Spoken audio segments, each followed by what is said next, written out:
it's Lindsay from My Crafty Plans. Welcome back to my channel, or if you are new here, welcome. In today's video, I'm going to be sharing some tips and tricks that I like to use before I purchase a new planner. So anytime I'm thinking about a new planner or a new layout, these are some things that I like to do to kind of try it out before I commit to buying it to see if the layout might work for me. Planner launch season is already here. So many of our favorite brands are already dropping their new 2023 planner line, and more is coming over the next couple of months. So I know I'm already thinking about my 2023 planner lineup, and I'm sure many of you are as well.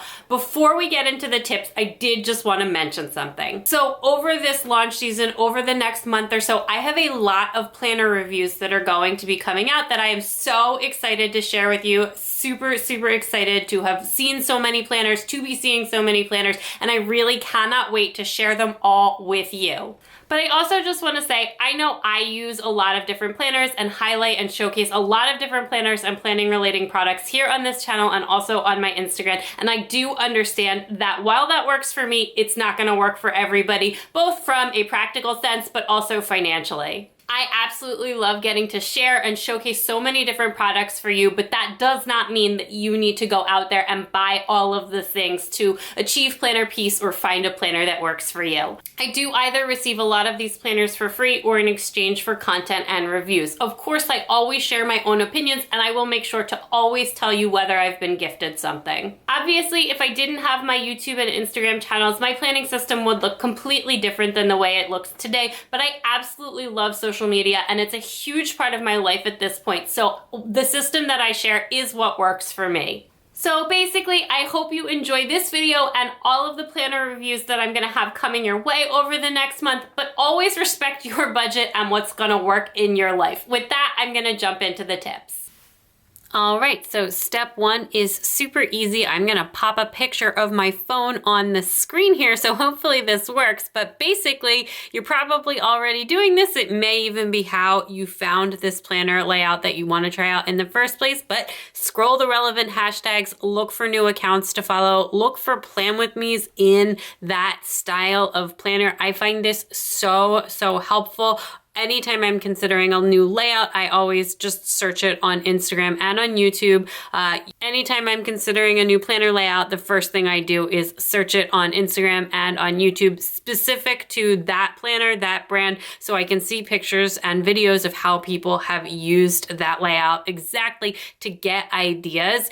A lot of times there are videos that are specific overviews of a planner, like a flip through, and you can hear people's opinions. And while those are nice and a great way to get started, I like to watch actual Plan With Me's in the planner. I find that a little bit more helpful if I'm seriously considering a planner. If I'm just trying to get to know something, see what's out there, I love overview and review videos. But if I'm really serious about a planner, it's on my watch list. I want to check out some Plan With Me's there, or at least some Instagram pictures where I can see specifically how people are using it. It's also a great way to find new content creators and explore different things. While I'm doing that, if I see anything I super like beyond following that person, of course, I will also jot that down on a piece of paper or on a sticky note. That way, when I get to the next step, I have that in mind. So speaking of which, the next step is look for printables. I think this is such an underutilized resource in the community. A lot of brands offer free printables on their website, so you can try out their specific layouts. Not every company does this. Erin Condren does not. Plum Paper does not, but a lot of companies and even some of the larger ones do. I have on my desk here, besides this notebook, I have a couple of printables from the Moxie Life library. They have a ton of printables on their website. And then also from Day Designer, they also offer printables on their websites, and lots of other brands do too. So if a planner does not offer free printables, don't worry, I do have a workaround for that. But before we get to that, if they do have printables, I would recommend printing out multiple copies. You're gonna wanna use these a couple of times. Printables are just such a wonderful resource, and it's a fantastic way to try something out before you buy it. If the planner you're looking at doesn't offer printables, that's okay. Grab a large notebook or a notebook that's the same size of the planner and make a really rough sketch of what the layout looks like. So this is the Plum Paper Weekly Overview Horizontal Layout, and this is one of the planners that I'm considering adding to my lineup in 2023. I am looking for something that's a little bit more simplistic of a weekly overview, but has a tons of sidebar space. So this seems like it's going to be a really good fit for me, and it is on my watch list for 2023. Plum Paper does not offer printables on their website, so I just grabbed this really large notebook. This is an A5 size notebook, and it is an old Scribbles That Matter one, and I just first sketched out the size of the page so that I could see what the amount of space I'd be working within, and then just did a kind of rough sketch of where everything is in. Obviously, this is not as easy as using printables, and I also don't want to keep drawing this over and over again, so I'm probably going to do this as an all-in-one when I do my next step, which is a brainstorming session and my test plan with me in here. If something has printables, I will tend to use the printables a bunch of different times, like at least a handful of times before I commit to planning. I could obviously do that and copy over the spreads again and again to do the same thing with this Plum Paper one or with any other planner that doesn't offer printables, but I'm a little bit lazy and I don't really feel like doing that. So anyway, the next thing that you want to do once you have your sketch or your printables, and again, if you are doing printables, I would recommend printing out a couple of different copies. Before you jump into the actual plan with me, I like to have what I call a brainstorming session. So here I have a Day Designer mini daily planner overview. I have a flagship Day Designer, so that's a 7x9 daily, but this is their mini size. And again, Day Designer does offer printables on their websites. I've also got some Moxie Life printables on my desk here as well. So this enables me to get a really good feel for what this planner does look like. I would just make a few mental notes or actually physically jot them down of any differences between the printables and that would be printed in the planner. On this one, the big thing that jumps out at me is that this is undated and the Day Designer is a dated planner. So on the actual design that you would get printed in your planner, it actually has the specific date on it. It's a dated planner, and then there is still a quote right up here.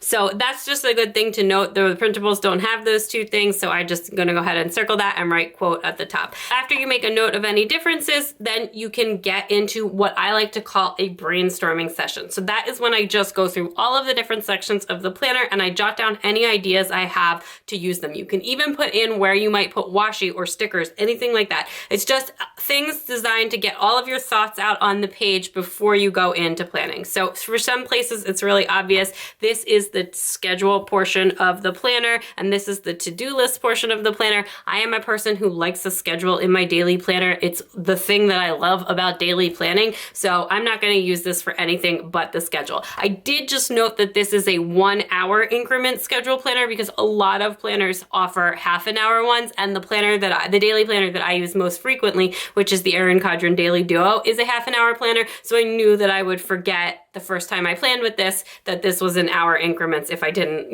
have that at the front of my mind.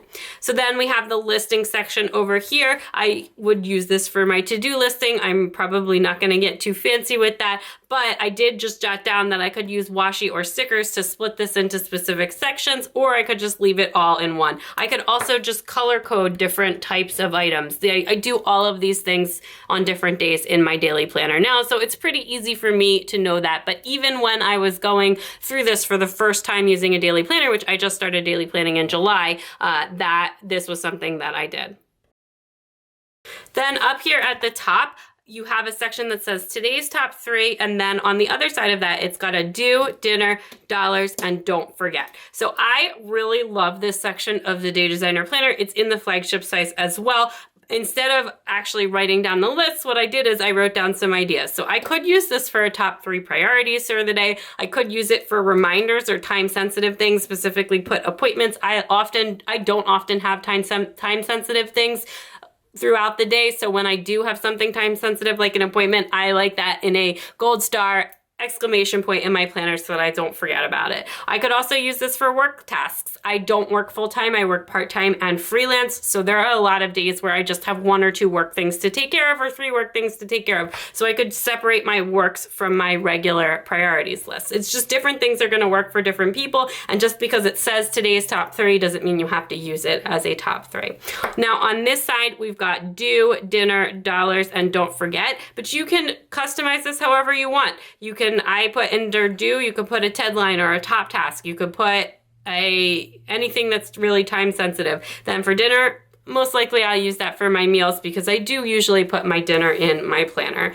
Then don't forget some kind of reminder, something for tomorrow, something that's on my list to remind my husband about. It doesn't matter.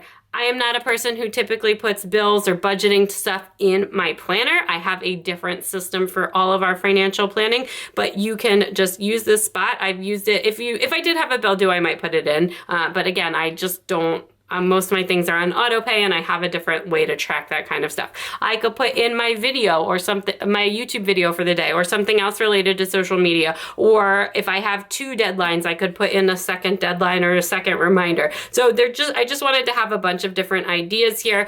One thing that I will note is I don't like quotes in a planner, so I'm always gonna use washi. So it's good to know what size washi is gonna fit in here. Now in the flagship planner, that is a 10 millimeter roll, and it looks like a 10 millimeter roll would also fit in there. So those are like the skinnier, simply gilded rolls, like the ones that look like this are gonna fit just perfectly across the top there. I realized that I unrolled that upside down for no reason whatsoever.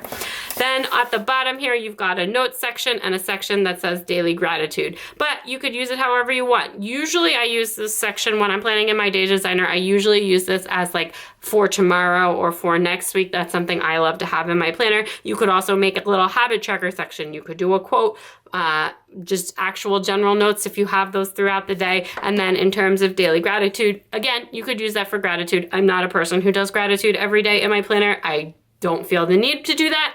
So I could, if I wanted more space to write out my dinner, I could put out my dinner here. If I wanted to put a doodle in or another note or like a really important reminder or anything like that, again, I could do that. It's a great place for a little decorative sticker. So the sky is the limit. The point of this is to just write down all of the different things you could do. I know that there's a lot of people out there who use their planner exactly the same way every day. I am not one of them. I switch things up and move things around. I definitely make changes all the time. So it's really helpful to have a list like this, and this is something that I do like to hang on to in case I'm ever feeling a little bit of planner block. I can look through it.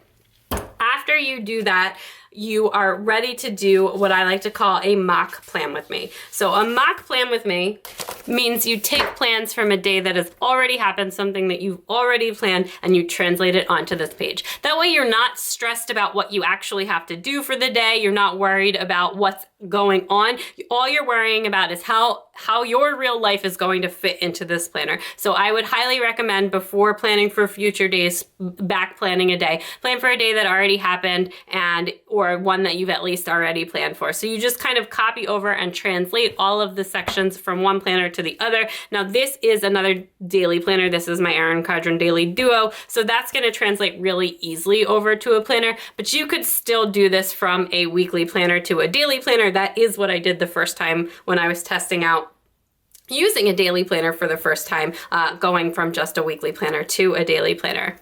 If you can't remember something and you're feeling like it's way too blank because you're coming from a weekly going to a daily or coming from a monthly going to a weekly, that's okay. Just make it up based on things that happen a lot in your life. This is not meant to be a real spread. It's meant to help you get to know this planner and see if it's gonna fit into your life. That being said, if you're going from a daily planner to a daily planner and you've got a lot of blank and unused space in this version versus in your other layout where it's more full, well, then maybe that's not the planner for you.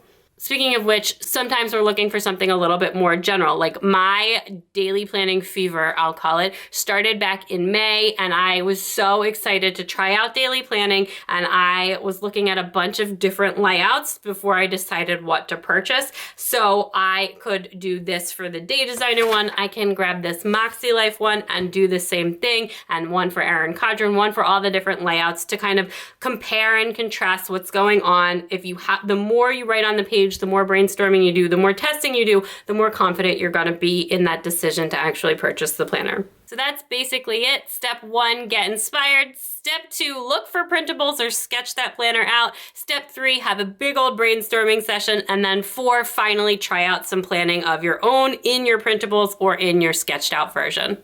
So that's it for my tips and tricks on how to try your planner out before you purchase it. I hope you found this video helpful. If you did, definitely let me know in the comments down below, or if you have any neat tricks that you want to share, you can also leave those in the comments below. Definitely stay tuned. So much more fun content and planner reviews, overviews coming your way. I'm really just very excited for this launch season, and I cannot wait to pick out my planners for 2023. If you liked this video, please like this video. Don't forget to subscribe and check me out on Instagram at mycraftyplans to keep up with everything going on in my planners. Bye!